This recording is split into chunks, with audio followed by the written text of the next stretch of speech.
ইতিমধ্যে ঢাকা জজকোর্টের সবুজ অঙ্গনে হাসনা হেলা সহ এই যে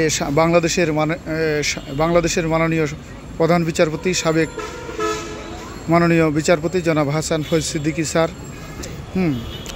বিভিন্ন চা পালিশ সহ এবং এই যে একটি ড্রাগন ফল ধরেছে আমাদের এই ঢাকা জজকোর্টের ইতিহাসে। এসব ঘটনা খুব ইতিহাসবহুল হয়ে থাকবে বলে আমরা মনে করি। কারণ এই এত উন্নয়ন বাংলাদেশের ইতিহাসে ঢাকা জজকোর্ট প্রাঙ্গণে আর কখনো হয়নি। কেননা কেউ কোনো উন্নয়নের উদ্যোগ গ্রহণ করেনি।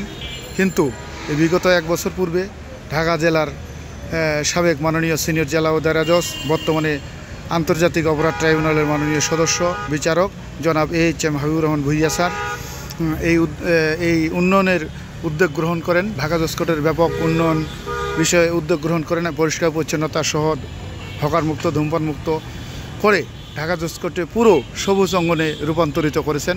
এই জন্য আমরা স্যারের মঙ্গল কামনা করি, স্যারের পরিবারের মঙ্গল কামনা। বর্তমান যে ঢাকা জেলার মাননীয় সিনিয়র জেলা ও দায়রা জজ জনাব হেলাল উদ্দিন স্যার এসে সেগুলো সাবেক এই মাননীয় সিনিয়র জেলা দায়রা জজ জনাব জিন্না স্যারের উন্নয়ন অব্যাহত রেখেছেন এবং সার্বক্ষণিক খোঁজখবর রাখছেন এবং উন্নয়ন আরও অধিকতর উন্নয়নের পক্ষে